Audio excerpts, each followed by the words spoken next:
Halo, selamat pagi Bapak, Ibu, dan Saudara yang dikasihi oleh Tuhan. Hari ini tepat Jumat tanggal 29 Maret 2024. Kita memperingati hari Jumat Agung, hari di mana Kristus menyerahkan diri untuk menebus dosa-dosa umat manusia melalui pengorbanannya di atas kayu salib. Mari kita akan membaca firman Tuhan, namun sebelumnya kita berdoa. Tuhan Allah yang mengasihi kami bersyukur untuk hari ini, dan sebentar kami akan membaca dan merenungkan firman-Mu. Kiranya Tuhan menolong kami. Di dalam nama Tuhan Yesus kami berdoa. Amin. Firman Tuhan akan kita baca dari kitab Yesaya pasal 55. Demikian. Ayo hai semua orang yang haus, marilah dan minumlah air, dan hai orang yang tidak mempunyai uang, marilah, terimalah gandum tanpa uang pembeli dan makanlah, juga anggur dan susu tanpa bayaran. Mengapakah kamu belanjakan uang untuk sesuatu yang bukan roti, dan upah jerih payahmu untuk sesuatu yang tidak mengenyangkan? Dengarkanlah aku, maka kamu akan memakan yang baik, dan kamu akan menikmati sajian yang paling lezat. Sendengkanlah telingamu dan datanglah kepadaku, dengarkanlah, maka kamu akan hidup. Aku hendak mengikat perjanjian abadi dengan kamu, menurut kasih setia yang teguh yang kujanjikan kepada Daud. Sesungguhnya aku telah menetapkan dia menjadi saksi bagi bangsa-bangsa, menjadi seorang raja dan pemerintah bagi suku-suku bangsa. Sesungguhnya engkau akan memanggil bangsa yang tidak kau kenal, dan bangsa yang tidak mengenal engkau akan berlari kepadamu. Oleh karena Tuhan Allahmu dan karena Yang Maha Kudus, Allah Israel yang mengagungkan engkau. Carilah Tuhan selama ia berkenan ditemui, berserulah kepadanya selama ia dekat. Baiklah orang fasik meninggalkan jalannya, dan orang jahat meninggalkan rancangannya. Baiklah ia kembali kepada Tuhan, maka dia akan mengasihaninya, dan kepada Allah kita, sebab ia memberi pengampunan dengan limpahnya. Sebab rancanganku bukanlah rancanganmu, dan jalanmu bukanlah jalanku. Demikianlah firman Tuhan. Seperti tingginya langit dari bumi, demikianlah tingginya jalanku dari jalanmu, dan rancanganku dari rancanganmu. Sebab seperti hujan dan salju turun dari langit, dan tidak kembali ke situ, melainkan mengairi bumi, membuatnya subur dan menumbuhkan tumbuh-tumbuhan, memberikan benih kepada penabur dan roti kepada orang yang mau makan. Demikianlah firmanku yang keluar dari mulutku.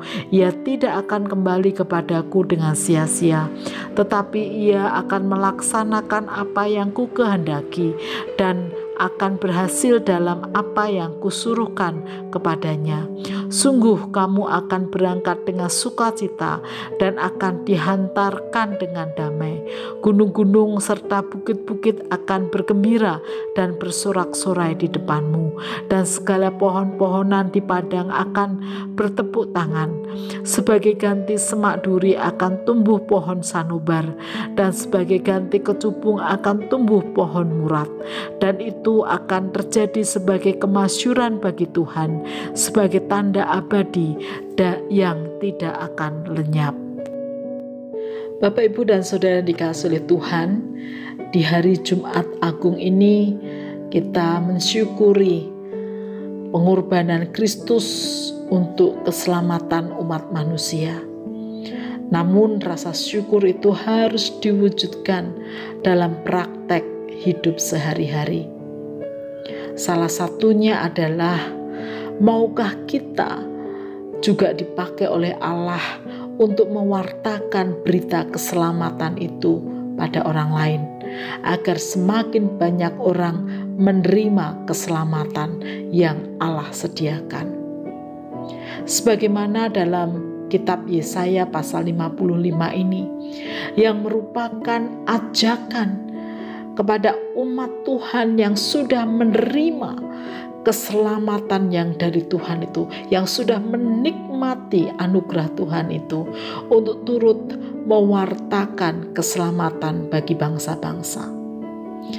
Bagaimanakah hal-hal yang perlu kita lakukan untuk dapat mewartakan berita keselamatan itu? Paling tidak kita menemukan ada 3 hal. Yang pertama adalah bagaimana dalam hidup ini kita terus berusaha untuk mencari hadirat Tuhan, supaya sungguh hadirat Tuhan yang terus menuntun langkah hidup kita, baik di tengah keluarga, bersama-sama dengan keluarga, dalam bersekutu, dalam mezbah keluarga, dalam doa kita secara pribadi, dan juga dalam persekutuan kita. Biarlah nama Tuhan senantiasa dimuliakan. Yang kedua, bagaimana kita terus belajar untuk menjauhi jalan yang tidak sesuai dengan jalan yang Tuhan tunjukkan. Bahkan menjauhi rancangan-rancangan yang jahat kepada sesama kita. Setiap hari kita merancang banyak hal dalam hidup kita, dan biarlah rancangan-rancangan yang jahat kita jauhi dari hidup kita. Yang ketiga adalah bagaimana kita mau mengikuti senantiasa rancangan Tuhan, kehendak Tuhan. Meskipun rancangan kehendak Tuhan kadang tidak kita pahami serta-merta saat itu, tetapi kita mau mengikuti apa yang menjadi kehendak Tuhan atas hidup kita. Dengan demikian, di dalam dan melalui hidup kita terpancar kasih dan kuasa Tuhan, sehingga orang boleh melihat dan menyaksikan bagaimana kuasa dan kasih Tuhan itu nyata, sehingga itu menjadi bagian dari pewartaan yang bisa kita kerjakan bagi kemuliaan nama Tuhan. Mari kita berdoa. Tuhan, ampuni kami jika selama ini kami hanya bersyukur dalam mulut saja atas pengorbanan-Mu di kayu salib. Hari ini kami mau Tuhan, Engkau pakai juga mewartakan berita keselamatan yang sudah Engkau berikan bagi kami, bagi banyak orang, melalui bagaimana kami hidup seturut dengan kehendak dan rencana-Mu. Di dalam nama Tuhan Yesus kami berdoa.